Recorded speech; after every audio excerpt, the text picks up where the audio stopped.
Dinasti Fatimiyah termasuk dinasti Syiah yang didirikan oleh Ubaidillah Al-Mahdi.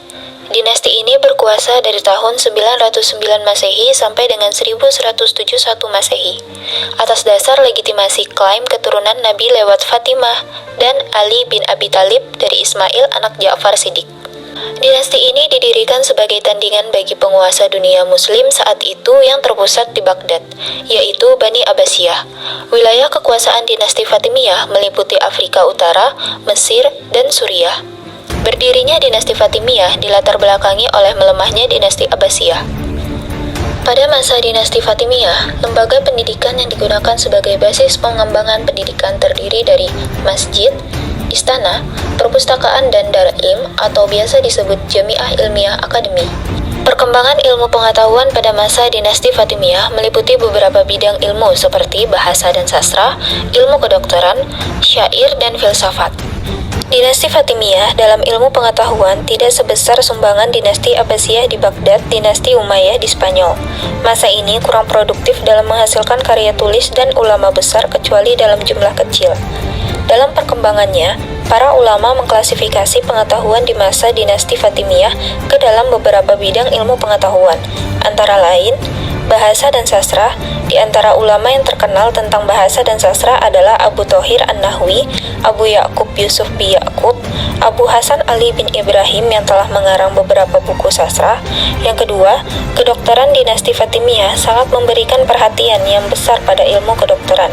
Dinasti ini menempatkan posisi dokter ditempatkan yang tinggi dengan memberikan upah dan kedudukan yang terhormat.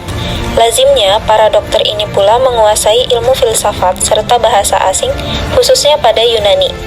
Tokoh kedokteran yang sangat dikenal pada dinasti Fatimiyah seperti Abu Abdullah Muhammad bin Ahmad bin Said al-Namimi yang bertempat tinggal di Baitul Maqdis. Ia banyak menimba ilmu di negara lain sehingga memiliki kemampuan untuk meracik obat sendiri. Kedudukan Al-Azhar dalam pengembangan pendidikan Islam pada masa dinasti Fatimiyah di Mesir. Al-Azhar merupakan lembaga pendidikan bertaraf internasional yang berpusat di Kairo, Mesir. Kemampuannya menghadapi perubahan dan menjawab tantangan telah terbukti. Al-Azhar mula-mula didirikan sebagai masjid oleh Panglima Fatimiyah, yaitu Jenderal Jauhar Az-Zikili pada tanggal 24 Jumaidil Ula 359 Hijriah atau 970 Masehi dan selesai pembangunannya pada bulan Ramadan 361 Hijriah. Setelah Mesir pada tahun 354 Hijriah atau 969 Masehi secara penuh dikuasainya. Al-Azhar disebutkan menjadi corong propaganda kekuasaan kekhalifahan sekaligus sebagai alat penyebaran doktrin ajaran Syiah. Syair-syair termasuk bidang pengetahuan yang cukup berkembang pada masa dinasti Fatimiyah. Para penyair melakukan pujian-pujian terhadap khalifah dengan menghina syair-syair ahli sunnah. Dengan pekerjaannya ini, para penyair seperti Ibnu Hani banyak mendapat imbalan dari khalifah yang berkuasa pada masa itu. Para penyair bersama khalifah berusaha untuk menyebarkan doktrin Syiah Islamiyah melalui pantun dan syair. 4. Filsafat. Filsafat merupakan bidang pengetahuan yang berkembang pada masa dinasti Fatimiyah. Tokoh filsafat yang terkenal pada masa dinasti ini disebut dengan Ikhwan al-Safa. Tokoh lain yang juga berkecimpung dalam bidang filsafat diantaranya Abu Hatim al-Razi, Abu Hanifah an-Nu'man al-Maghribi, dan Ja'far bin Mansur al-Yaman. Para tokoh tersebut banyak melahirkan pemikiran dalam bentuk pemikiran filsafat seperti Kitab Al-Buyu dan Kitab Thorah karya Abu Hanifah an-Nu'man al-Maghribi, atau Kitab Ta'wil al-Zakat dan Kitab Al-Jafru al-Aswad karya Ja'far bin Mansur al-Yaman. Dari 16 uraian tersebut dapat dipahami bahwa perkembangan pengetahuan di masa dinasti Fatimiyah secara keseluruhan sudah berkembang dengan cukup baik sebagai bentuk tindak lanjut dari pengembangan pendidikan yang pernah dilakukan oleh rezim sebelumnya.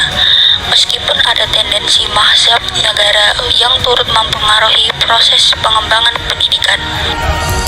Pengembangan pendidikan Islam pada masa dinasti Fatimiyah meliputi dua hal, antara lain: yang pertama, Sistem pengajaran di Al-Azhar.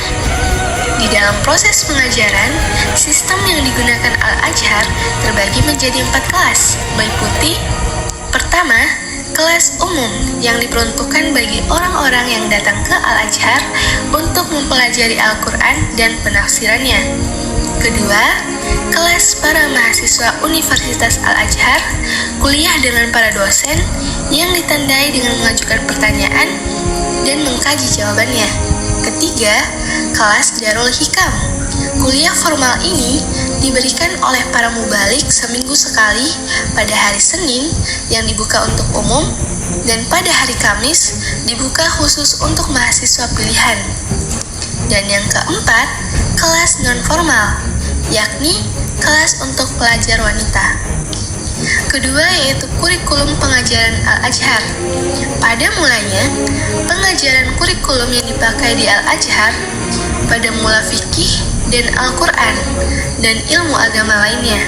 Namun, setelah berubah menjadi universitas, mulailah memasukkan disiplin ilmu umum seperti kedokteran, ilmu sejarah, ilmu hitung, logika, dan lain-lain. Peranan Al-Azhar dalam mencetak ulama. Al-Azhar sebagai lembaga pendidikan tinggi pada saat itu telah melahirkan banyak tokoh ulama yang tidak lagi diragukan dari aspek keilmuannya. Dan para ulama tersebut telah banyak menyumbangkan hasanah ilmu pengetahuan, terutama yang berhubungan dengan nuansa-nuansa keislaman. Di antara tokoh-tokoh ulama yang dimaksud seperti Izzauddin bin Abdissalam, Imam